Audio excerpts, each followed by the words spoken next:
Queridos amigos, en 1971 el Premio Nobel de Economía Simon Kuznets afirmó que había 4 tipos de países de acuerdo a su desempeño económico: los países desarrollados, los países subdesarrollados, la Argentina y Japón.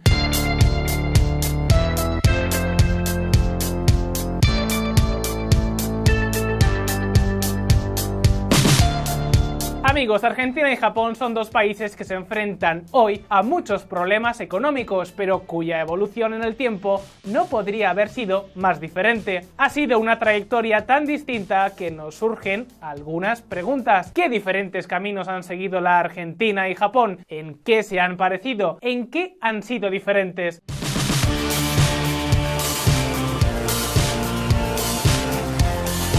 ¿Por qué el país nipón, una isla rocosa y sin recursos naturales, pudo progresar? ¿Y por qué la Argentina, con un enorme territorio y una enorme abundancia de recursos, no puede escapar de su estado de crisis crónica? En este vídeo te lo contamos. En las primeras horas de la mañana, todo Buenos Aires se moviliza hacia la Plaza de Mayo. Caminos opuestos.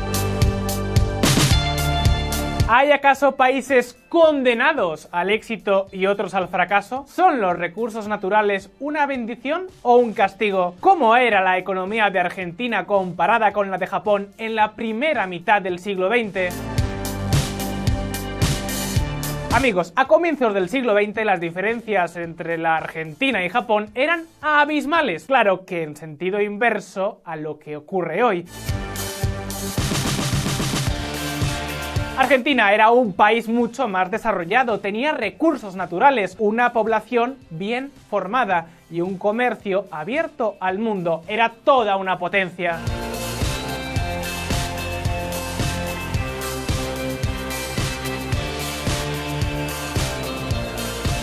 Mientras tanto, Japón era un país mucho menos desarrollado y con instituciones muy tradicionales.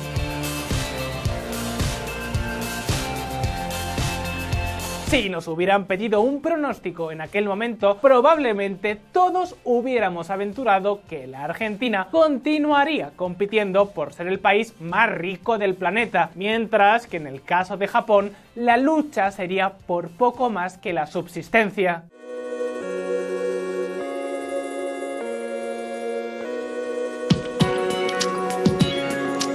Tal vez lo que más diferenciaba a estos 2 países eran los recursos naturales. Fijaos, mientras que el territorio argentino es fértil y está lleno de recursos, la madre naturaleza nunca fue generosa con los japoneses. Japón es una pequeña cadena de islas rocosas con muy poco territorio habitable, expuesto a todo tipo de catástrofes naturales y sin prácticamente ningún tipo de recurso destacable.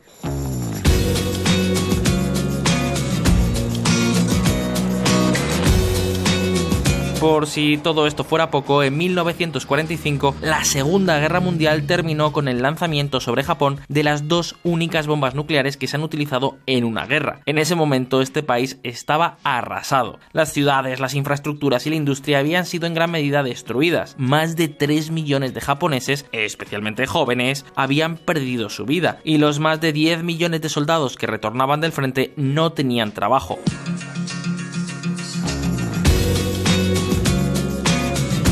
En 1945 nadie hubiera apostado por el futuro de Japón. Insisto, lo que sí hubiéramos hecho prácticamente todos hubiera sido, sin duda, apostar por el futuro de Argentina. Amigos, a principios del siglo XX, este país era algo así como el faro de Latinoamérica. Su economía estaba entre las 10 mayores del planeta, tenía los niveles de desarrollo social más altos, su red ferroviaria no paraba de crecer, el sistema educativo estaba muy desarrollado y el país tenía una gran participación en el mercado mundial de capitales.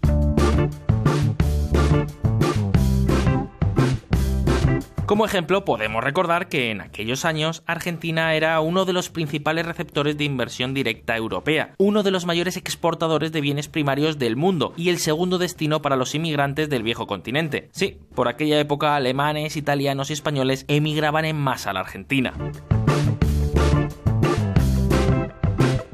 Vamos, que era un país que miraba de tú a los mismísimos Estados Unidos. Esto es lo que explica cómo en aquellos años la ciudad de Buenos Aires no tenía nada que envidiar ni a Londres, ni a Nueva York, ni a ninguna otra ciudad del mundo. Y encima, durante la Segunda Guerra Mundial, ni siquiera participó en el conflicto. De verdad, no me digáis que no hubierais apostado por la Argentina. Yo hasta el último centavo. Sin embargo, esperad un momento, porque las cosas pronto empezaron a cambiar. Echad un vistazo a este gráfico.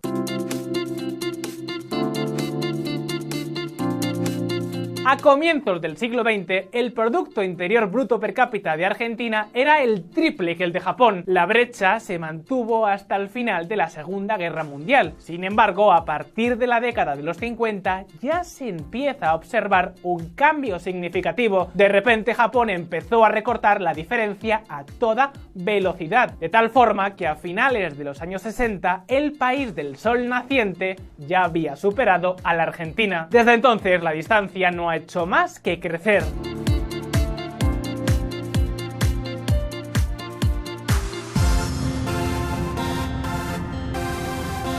Así que la pregunta que podemos hacernos es ¿qué diantres ocurrió para que esto ocurriera? ¿Qué hizo Japón que no hizo la Argentina? ¡Atentos!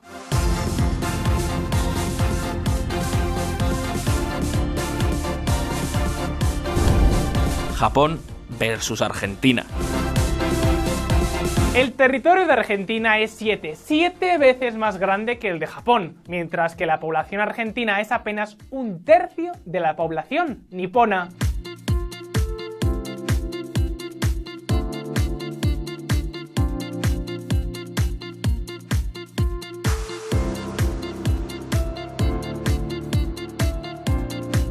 Pero ojo, como ya os hemos dicho, la densidad no es la única diferencia. Además, el territorio argentino, frente a lo que ocurre con el japonés, es muy fértil y cuenta con un montón de recursos naturales de todo tipo: petróleo, gas natural, oro, plata, cobre, carbón, hierro, litio. Literalmente la Argentina tiene de todo. La Argentina es el sexto país con mayor cantidad de recursos mineros en el mundo.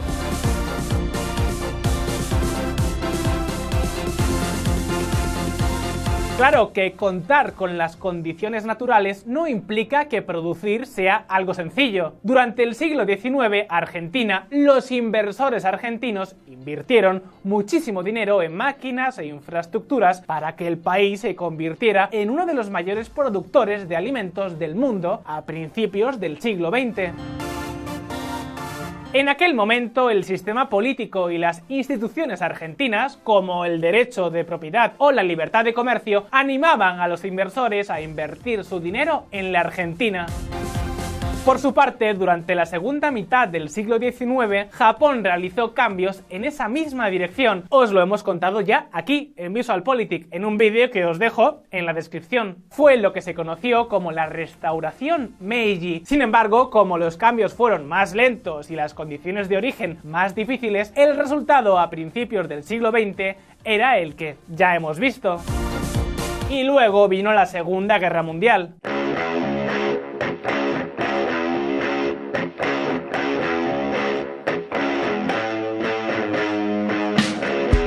Fijaos, al terminar este conflicto, mientras que Japón era un país arruinado, quebrado y estaba destruido, la Argentina, que lo había pasado mal durante la crisis del 29, era un país próspero, incluso era todo un acreedor internacional de países como Inglaterra, así que con una posición financiera sólida, muchos recursos naturales, una población bien formada, sin la amenaza de ninguna guerra o conflicto, una clase media en expansión y una enorme demanda mundial de alimentos, las perspectivas para el país del tango no podían ser mejores.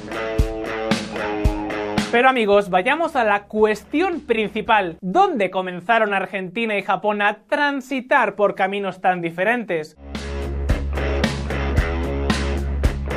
Pues veréis, tras la Segunda Guerra Mundial, de una forma y otra, Japón fue poco a poco asimilando y copiando muchos de los elementos que habían hecho ricos a los Estados Unidos.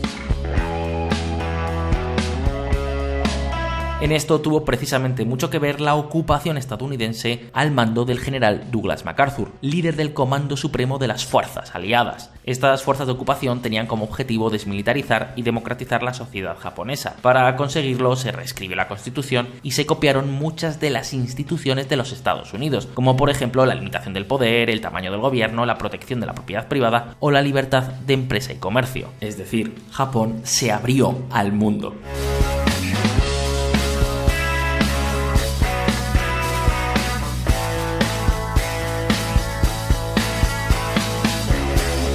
Mientras tanto, amigos, en la Argentina pasó todo lo contrario. En febrero de 1946 asumió la presidencia del país Juan Domingo Perón. Y así no lo hiciere, Dios y la nación me lo demanda. Con él llegó el auténtico cambio de modelo para la Argentina. De pronto el Estado empezó a incrementar su tamaño y su influencia en la economía y en la sociedad argentina. Fijaos, se nacionalizaron un montón de empresas, especialmente las dedicadas al transporte, la energía y las comunicaciones. Se puso a la banca bajo el control del gobierno y se aprobaron un montón de restricciones al comercio exterior, además de un montón de regulaciones de todo tipo.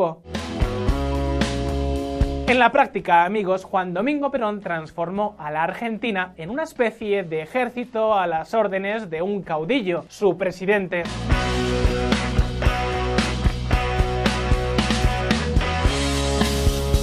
Para poder llevar a cabo sus planes, la Constitución Liberal de 1853 fue cambiada por otra de corte peronista en 1949.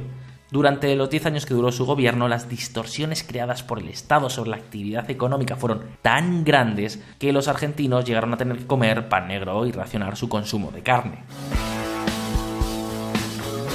Y no precisamente por ninguna moda vegana ni nada por el estilo, sino por escasez. Los productores argentinos preferían dejar de producir antes que cumplir con los controles de precios o tipos de cambio que estableció el gobierno.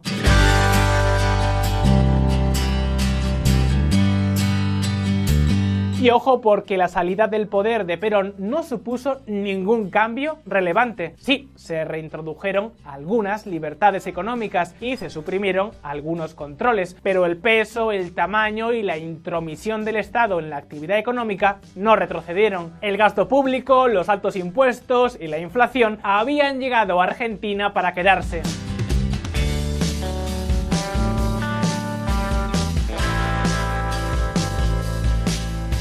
Amigos, el giro de timón de la Argentina dado por Perón se convirtió en algo definitivo, y a ello hay que sumarle la inestabilidad política causada por los golpes militares, un desastre que ha provocado que en Argentina las crisis se sucedan una y otra vez cada 5 o 10 años.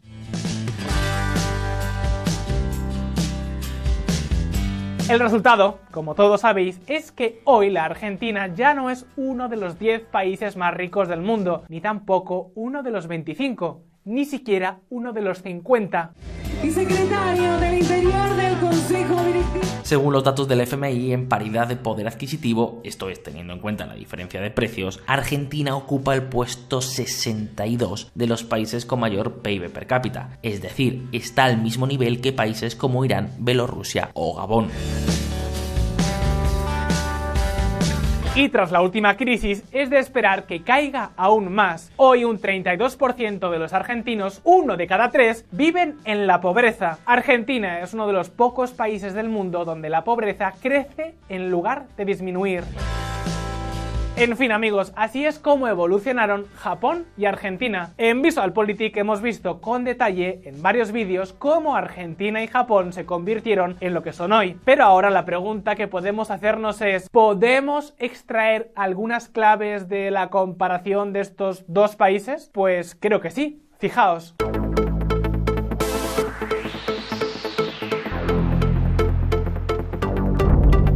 Las claves.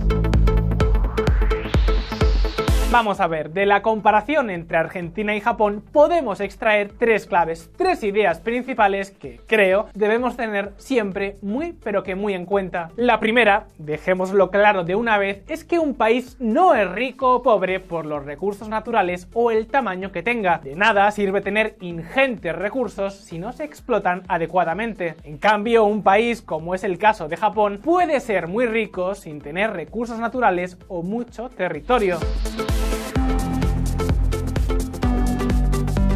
Lo que importa, amigos, lo que realmente importa para generar riqueza es el nivel de capital, de inversión y de trabajo que hay en un país. La innovación y la productividad son muchísimo, pero que muchísimo más importantes que cualquier recurso natural. La segunda idea es que el hecho de que un país alcance un alto nivel de desarrollo y prosperidad no significa en absoluto que el mismo país se vaya a sostener en el tiempo de forma indefinida. La riqueza no existe per se, hay que crearla permanentemente y adaptarse a los cambios que se producen en el mundo. De lo contrario, te puede pasar como a la Argentina, que ha pasado de ser el país más rico de la Tierra a estar en el puesto 62. Y desde luego eso es malo para todos, especialmente para la población más desfavorecida. Castigar a la economía productiva es siempre una pésima idea.